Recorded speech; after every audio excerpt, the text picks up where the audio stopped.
My name is Emma. I am 29 years old. I live in the suburbs of New York City. It is a quiet place. There are trees, small shops, and friendly neighbors. I take the bus every day to work. I work in a bank office near the train station.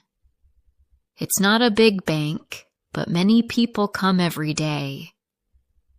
I sit at the front desk. My job is simple. I greet customers. I help them fill out forms. I give them information. Most days are the same. People walk in.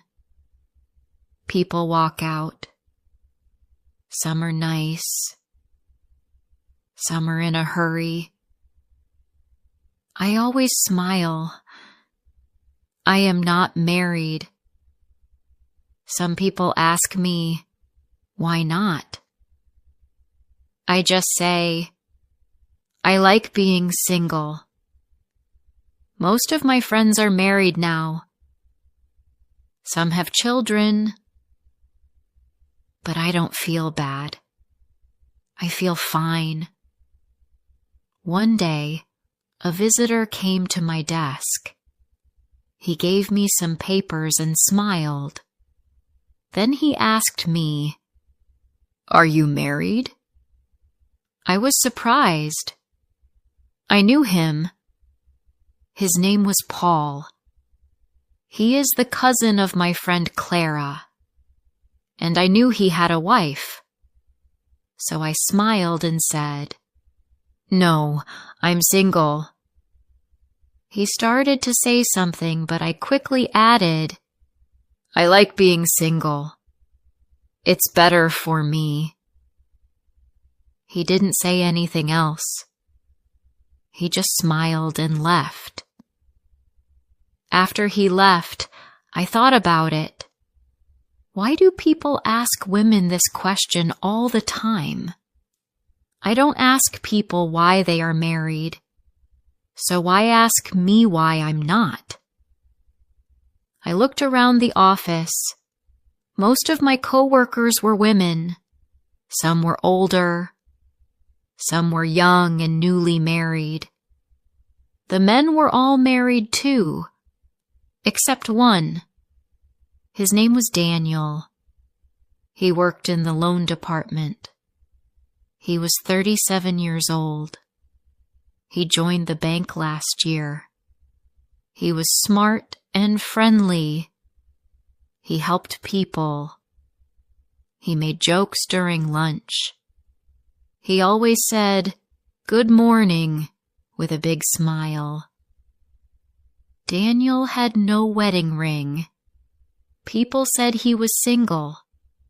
Some coworkers liked him. He was tall and strong.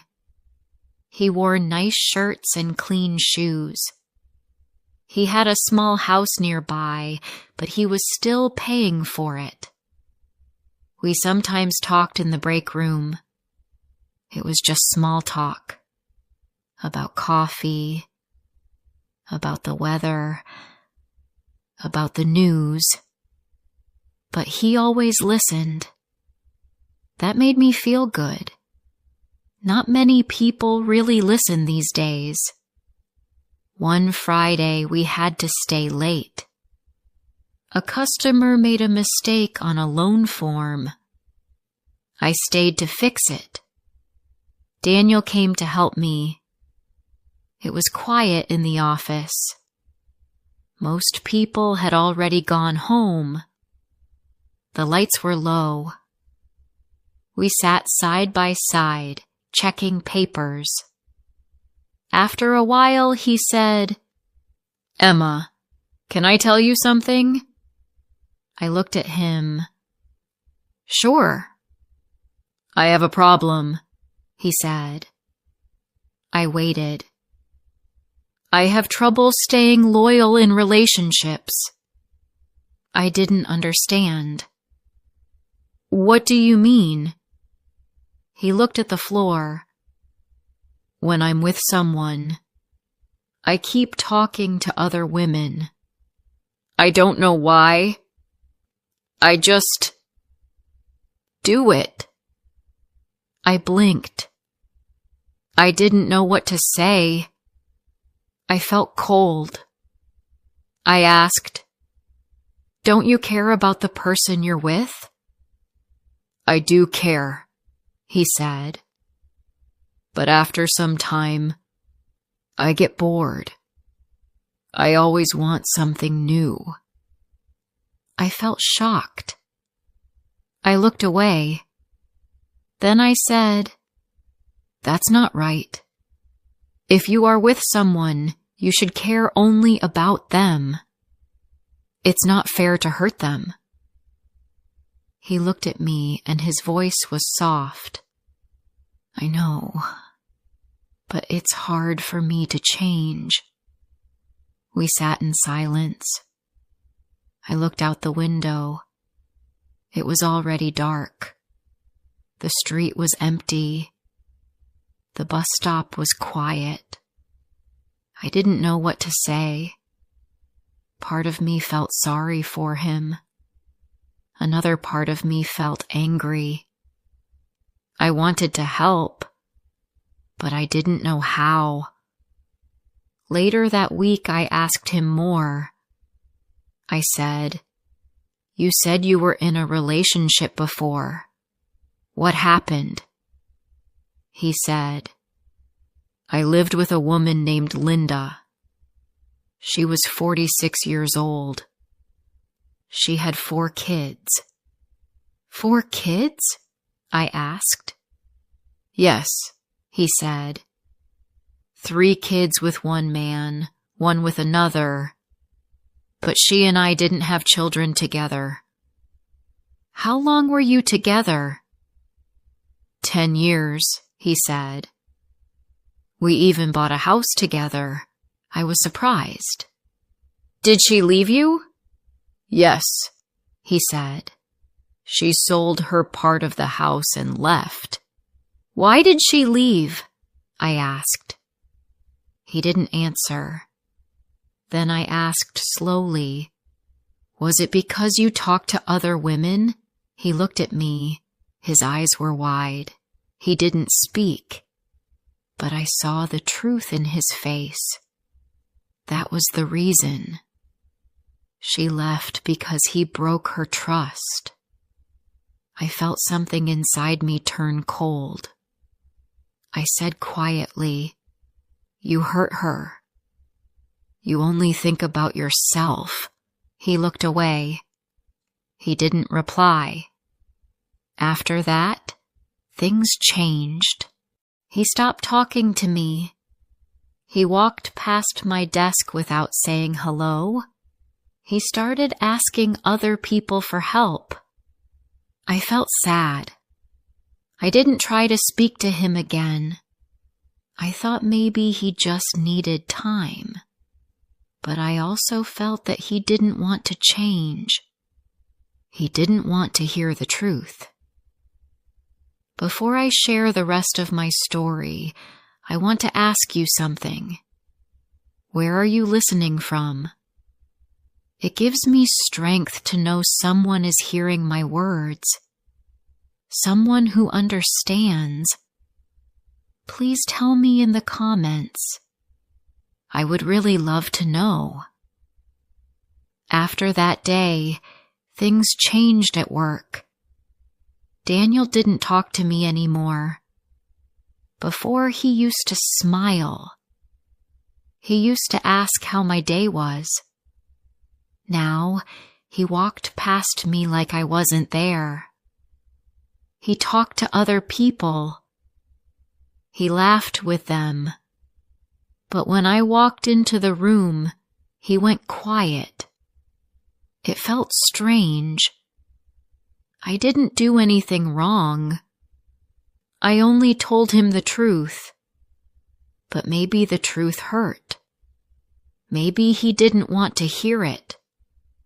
Or maybe he just wanted someone who stayed quiet and said nothing. At first, I felt sad. I liked talking to him. I thought we were friends. But now I saw him differently. He didn't want to change. He didn't care how others felt. He only cared about himself. Weeks passed. Spring turned into summer. The days got longer. The sun was warm. At work, everything was the same. I sat at my desk, helped customers, and smiled. But inside, I felt tired. One afternoon, Clara, my old friend, came to visit me at the bank. She gave me a hug and said, "Let's have lunch this weekend." I smiled. Yes, I would like that. We met at a small cafe on Saturday. It was sunny. We sat outside and ordered sandwiches and iced tea. We talked about work, books, and old memories. Then Clara said, "Do you know Daniel?" I froze for a second. "Yes," I said slowly. "He works at my office." She laughed. "I met him last week at a birthday party. He was with a woman. I think she is his girlfriend now." "Oh," I said. I didn't know what else to say. "She's very pretty," Clara added. "Young too. Maybe 24 or 25. I looked down at my glass. I didn't say anything. Clara looked at me. "Did you ever like him?" I was quiet. Then I said, "I thought he was a good person, but I don't think that anymore." I didn't tell Clara everything. I didn't tell her about his words, his past, or the way he acted. It was too heavy, and I didn't want to talk about him anymore. But after that lunch, I kept thinking, why do people pretend to be kind when they are not? Why do they hide their real face? Why do they break hearts and walk away like nothing happened? One morning at work, I saw Daniel and his new girlfriend outside the building. She was waiting for him. She wore a red dress and held his hand. He looked happy.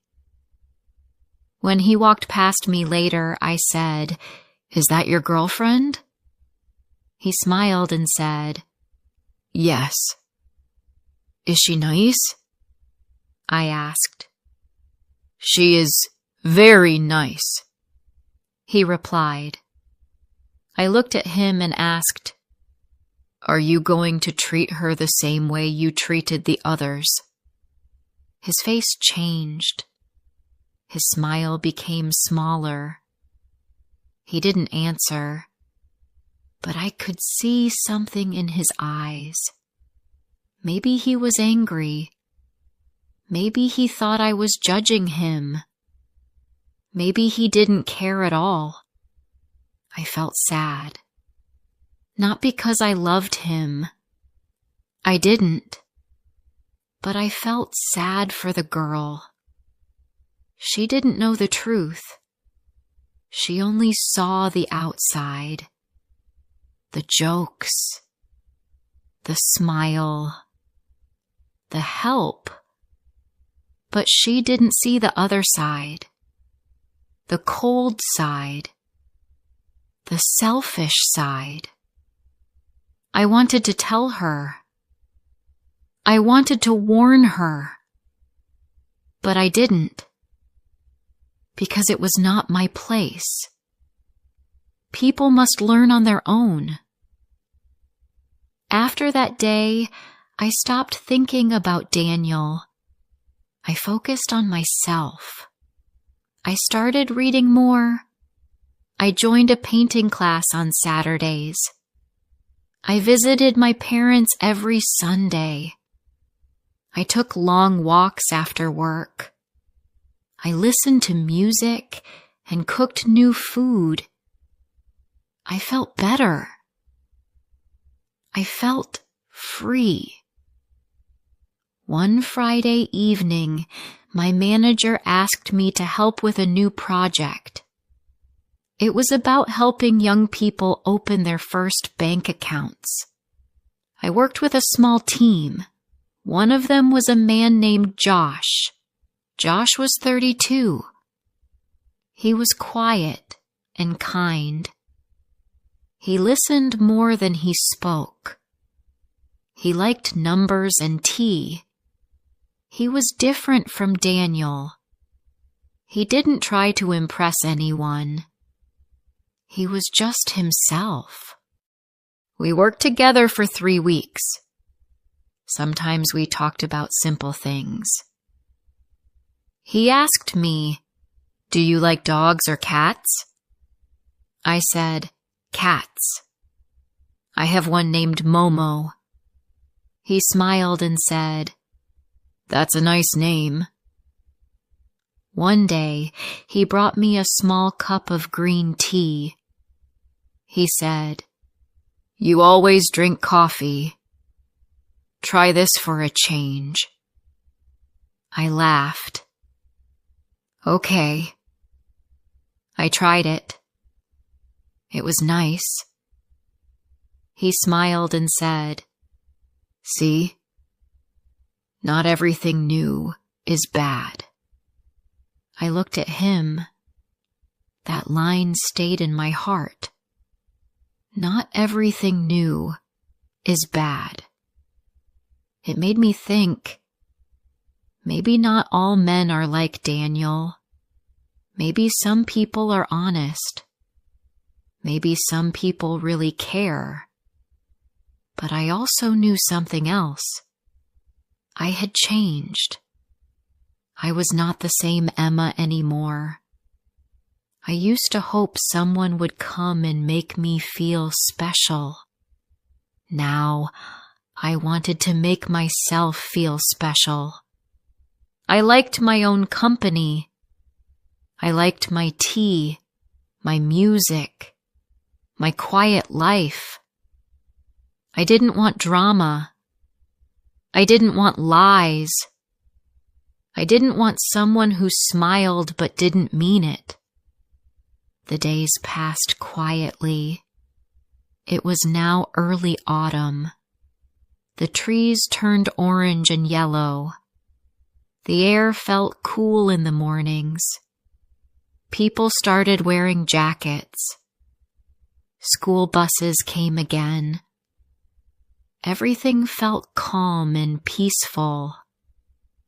At work, things were better. The project with Josh ended, but we still talked sometimes. He once said, "It's nice working with someone who thinks before they speak." I smiled.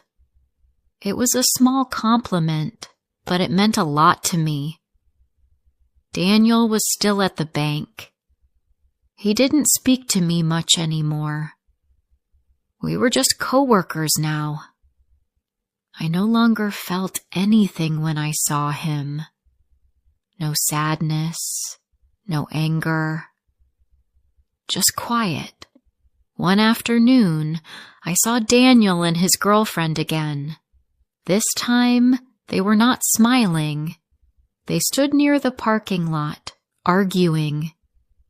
I didn't hear the words, but I saw her face. She looked hurt. He looked tired. I walked away. That evening, I sat in my small apartment. I made tea. Momo, my cat, jumped into my lap. I looked out the window and watched the wind move the trees. I felt peaceful. I thought about the last year. So much had changed. not outside, but inside me. I used to think love would fix my life. I thought one person could make everything better. But now, I knew something else. Peace comes when you stop chasing the wrong things. I didn't want someone who made me feel small. I didn't want someone who looked for new faces while holding my hand. I wanted honesty, kindness, patience. And if I didn't find those things in someone else, that was okay, because I found them in myself. One Sunday, I went to visit my parents. They lived 20 minutes away. My mom made soup. My dad read the newspaper. We sat together on the porch. My mother asked, "Are you seeing anyone these days?" I smiled. "No, Mom." She looked at me and said gently, "Are you happy?" I looked at the trees.